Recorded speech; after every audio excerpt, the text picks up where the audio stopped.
그 다음은 뭐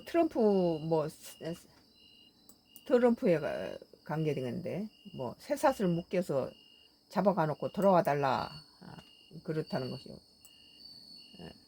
MBC는 2025년도 9월 18일자 기사로 돌아와 달라 투자받을 준비도 안 된 미국의 뒤늦은 구애라는 기사입니다. 미국에서는 언제는 갔다가 헬기를 띄워서 그렇게 처참하게 뭐 체인으로 감고 무슨 두 발을 수갑을 채운 채 이지랄을 하고 데려가 놓고는 뭐 돌아와 달라 하고 뒤늦은 구애를 하고 있다는 거예요. 우리 국민 감금 사태가 발생했던 미국 조지아주에서 쫓겨난 한국 노동자 복귀를 바라는 목소리가 곳곳에서 터져나오고 있다. 투자라고 압박만 했지 정작 투자받을 준비는 안 된 미국의 실상도 계속 드러나고 있는데요. 현대차, 전기차 공장 인근 지역 경제계 인사에게도 한국인 근로자 억류 사태는 충격이었습니다. 무엇보다 쇠살로 체포해놓고 도리어 그냥 남아달라는 미국 정부 두 얼굴 이해가 불가했습니다. 언제는 쇠사슬로 묶어서 뭐 몸뚱아리를 묶고 수갑을 뒤로 채운 채 포승불줄로 압박을 해서 위에서 FBI가 뭐 헬기를 띄워서 막 밑으로 놔서 그렇게 체포를 하고 뭐 쓰레기 같은 뭐 개밥도 아닌 그런 것에다 먼지투성이에 그런 데서 쓰다가 일주일을 감금하고 이따위 짓을 해놓고 나서는 언제는 투자에 달라고 하면서 준비가 안 돼 있는 미국의 두 얼굴을 이해 불가능하다 그랬어요. 무엇보다도 쇠사슬로 체포해놓고 도리어 그냥 남아달라는 미국 정부의 두 얼굴이 이해 불가했다. 트립 톨리슨 조지아주 서베너 경제개발 청장은 그들이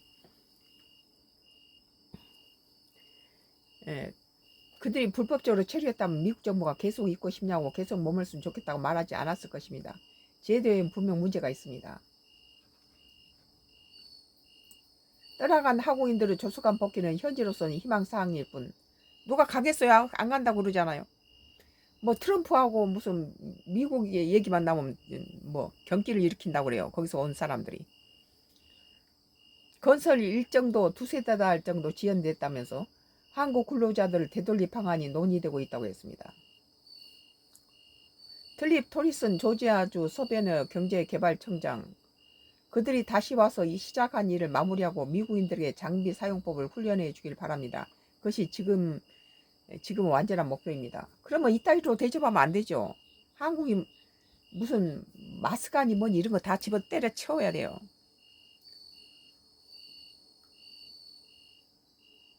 사태 초기 단속을 지지하는 듯 했던 조지아 주지사도 많은 혼란이 있었다며 뒤늦게 직접 입을 열었습니다. 한국이 조지아주에서 공장을 갖다가 현대화, LG가 합작을 해서 미국에 공장을 지어주고 있는데 그 숙련된 기술자들이 공기를 맞추기 위해서 미국 기술자들은 숙련된 공이 아니기 때문에 일을 못하고 공기가 늦어지니까 우리 한국의 기업들의 생명은 정확한 날짜에 모든 걸 납품하는 거예요. 정확한 공기를 맞추는 것이 한국의 기업들의 그 신뢰죠, 그게. 그런데 그 공기를 제대로 맞출 수 없을 것 같으니까 한국의 숙련공들 데려다 그 공기에 맞춰서 그 공장을 건설하고 나서 다시 오는데 비자가 다른 이렇게 호주라든지 그것은 1,500명이나 베트남 같은 경우도 6,000명의 이런 해외 기업이 이런 투자를 해서 공장 짓거나 이럴 때는 비자 없이 그냥 들어가는 그런 케이스 쿼터제가 있었다는 거예요. 근데 한국은 제로예요. 한 명도 없어요. 그러니까 미국에 가서 기술을 가르치고 이런 공장 짓는데 본사에서 저기 보낸 사람들까지 전부 뭐 마피아단들을 마치 갖다가 구속해 가는 것처럼 체포해서 손을 뒤로 묶고 수갑을 채고 몸을 쇠사슬로 묶고 이런 참 비참한 모습으로 우리 국민이 봤을 때 저런 짓거리 미국 가서 저런 동맹이라는 미국 가서 저런 대우를 받는 우리 한국이 마스카니 뭐 그따위 짓거리 그만 집어치고 내비둬 버리고 전부 다 철수하고 우리 차라리 가까이 있는 중국이라든지 러시아나 북한하고 친하자. 미국은 혈맹이 아니라 이미 용병으로 추락했고, 미국의 큰 장성은 별자리는, 한반도는 뭐 트럼프는 9배의 주한미군 주둔비를 요구하면서 인도 태평양 연안국가에 저기 주한미군이 가서 연합훈련하고, 일본 오키나와에 가서 연합훈련해요. 중국을 겨냥해서 중국이 이 지역에 패권 싸움에서 영토 분쟁이 많이 일어나고 있으니까 주한미군이 거기 가서 싸움에서 돈을 9배로 한국 위해서 있다고 그러는데, 실제 속내는 미국의 저기 그 장성급이, 이 한국은 중국과 일본 사이에 떠 있는 항공모함이다. 미국의 항공모함이라는 거예요, 한국을. 그래 놓고는 9배나 갖다가 뭐 주한미군 주둔비를 갖다가 내라고 트럼프의 이런, 이게 사기꾼이지, 이게. 사기꾼이죠. 우리 한국 국민은 분노하지 않을 수 없어요. 우리 숙련공들을 갖다가 언제는 오랄해서 공장지랄해서 갖다 투자해 놨더니 이렇게 배반적인 행동을 하고 갖다가 같은 동맹이고 혈맹한테다가 뭐 니들 뭐 돈 안 주면 우리는 다 미국 철수해 버릴 거야. 이따위가 이것이 혈맹이고 동맹입니까? 미국의 전쟁에는 언제나 우리 한국의 젊은이들이 가서 다 많이 피를 흘리고 죽었어요. 월남전이 그렇고 중동이 그렇고 아프리카에 가서도 세계 평화를 위해서 우리 한국은 미국을 위해서 같이 싸우고, 지금도 그 베트남에 가서 싸우던 우리 한국 군인들이 많이 죽었고, 또 살아온 사람들 중에는 미국에서 그 고엽제를 갖다가 밀림에 숨어든 배통을 잡기 위해서 하늘에서부터 비행기로 고엽제를 뿌려가지고 거기에 희생자들이 우리 한국 군인들이 많이 밀림에 잠복하고 있던 한국 군인들이 많이 그 고엽제에 노출돼서 그 지금도 그 지금 병상에 누워 있고, 이 모든 비용은 한국 정부가 다 대고 있죠. 그러면서 트립 토리슨 조지아주 서베너 개발청장은 그들이 다시 돌아와서 시작한 일을 마무리하고 미국인들에게 장비 사용법을 훈련해 주길 바랍니다. 그것이 지금 완전한 목표입니다. 그랬거든요. 그러면 이렇게 일을 할 수 있도록 해야지. 그렇게 갖다 세계적인 국제 망신을 주고 우리 국민들한테 큰 상처를 줬죠. 우리 국민이 거기 가서 공장 지어주고 그 나라를 위해서 이렇게 헌신하고 있는데 그 사람을 그냥 무슨 범죄자 마피아처럼 갖다가 FBI까지 동원해가지고, 그리고 트럼프가 이것에 대해서 그들은 할 일을 했다고 그렇게 말하는데 우리는 분개하지 않을 수 없어요. 트럼프가 우리 실수했습니다 그랬다면 우리 한국 국민은 덜 분개했을 거예요. 그런데 자기 나라에 뭐 갖다가 투자해달라고 그랬을 때는 언제고, 공장 지으니까 공장 짓는 그 공장 안으로 헬기를 투입해서 그 지랄을 치는데, 그러고는 이게 트럼프는 그거 자기는 할 일 했다 이런 식으로 말하면서 이제 와 돌아달라고 하면, 다 한국에 거기서 왔던 한국인들은 다 가기 싫다고 다 그러죠. 누가 그걸 잡아다가 놓고는 개밥만 또 못한 콩으로 된 요리를 아주 개도 안 먹을 음식을 줬다고 그래요. 뭐 아주 더러운 침상에다가 먼지 부석부석한 담요를 주고 개도 먹을 수 없는 밥을 줬다고 그래요. 사태 초기 단속을 지지했던 조지아 주지사도 많은 혼란이 있었다고 그렇게 말하고, 비자 문제 개선에 한 목소리 했습니다. 브라이언 캠프 조지아 주지사는 현재 시간 16일 이번 일은 결국 긍정적인 결과로 이어져서 현대차뿐 아니라 많은 기업들이 겪고 있는 문제를 해결하는 데 도움이 될 거라고 생각합니다. 미국 연방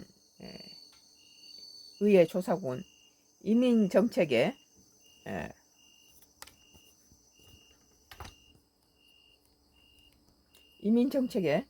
외국인 투자를 통한 제조업 일자리 확대라는 목표와 충돌할 수 있는 물음을 던진 계기가 됐다고 지적했습니다. 미국의 꿈꾸는 조선업 부흥 사업 미스가 역시 1920년대에 만들어진 미국의 법적 암초에 부딪혔습니다. 미국 내 화물 운송은 미국에서 만든 배로만 하라는 존수법, 외국에서 건조하는 함정엔 국방 예산을 쓸 수 없게 만드는 법률 등이 대표적입니다. 워싱턴 차는 방위사업청장은 미국이 원하는 대로 되려면 장벽부터 없애라고 주문했습니다. 이번에 한국의 조선 기술을 미국이 다시 세계 정상의 해군력을 복원하는데 거기에 외국의 뭐 기술이나 이런 것은 다 배제하고 있기 때문에 법을 바꾼다고 그래요.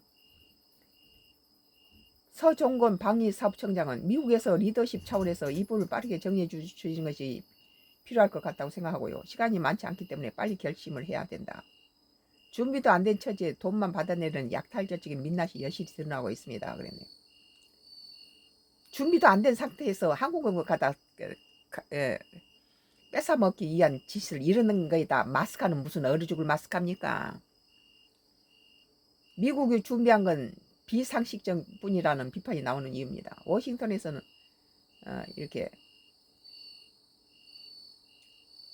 준비도 안 된 처지에서 돈만 받아내는 약탈적인 민낯이 미국의 민낯이 여실히 드러나고 있다는 거예요. 우리는 미국이 지금 보여주고 있는 뭐 주한미군 주둔비 9배를 인상 안 하면 우리는 철수할 거야 이따위 논리는 오랜 한국 동맹의 혈맹 관계가 아니란 거예요. 이것은 용병에 지났잖아요. 돈 안 주면 가겠다는 거 용병이지 그것이 동맹입니까? 혈맹입니까? 미국은 스스로 한미 동맹을 갖다가 격화시키고 용병으로 추락시켰죠. 오늘 이 준비도 안 된 처지에 돈만 받아내는 약탈적인 민낯이 여실히 드러나고 있다는 거 이건 정말 제대로 된 표현이네요. 오늘 MBC 돌아와 달라 투자받을 준비 안 된 미국 뒤늦은 구애라는 기사에 대해서 선가크루스의 나의 정치 코멘트를 했습니다.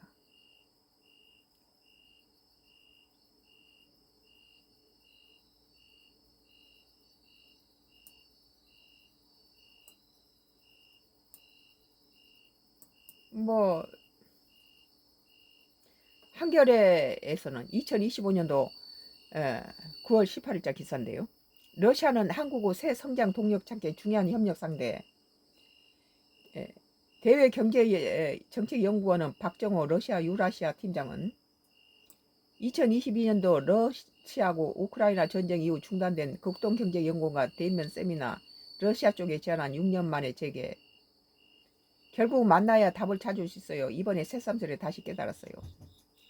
2022년 2월 러시아 우크라이나 전쟁 발발 이후 처음으로 한러 국제연구기관의 대면 세미나를 기획해 성사시킨 박정호 대외경제연구원은 러시아 유라시아 팀장의 소외다.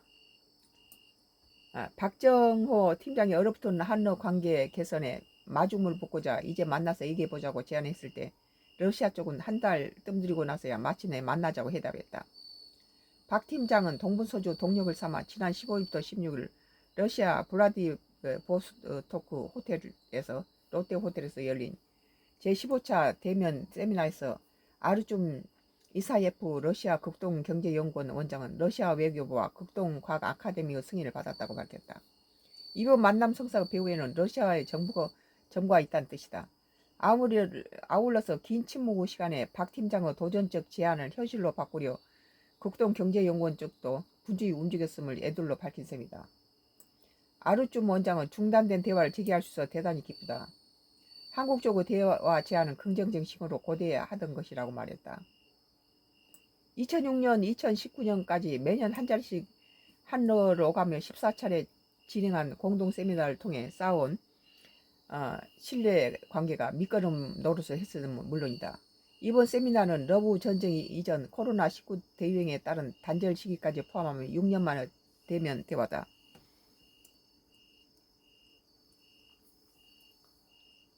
양쪽이 공감하면 만남을 현실화하는 과정은 험난했다. 공동 논의의 의제를 정하는 일도 쉽지 않았지만 만남 장소를 정하는 일이 난해했다. 박 팀장은 세미나를 준비하면 너무 힘들어서 내가 왜 만나자고 제안했을까 하고 후회한 게 한두 번이 아니에요 라고 말했지만 하지만 박 팀장은 두드리고 만나보니 러시아 쪽이 한국과 관계 개선의 의지가 있더라. 특히 극동 쪽 사람들이라면 결국은 만나야 답을 찾을 수 있다고 환하게 웃었다.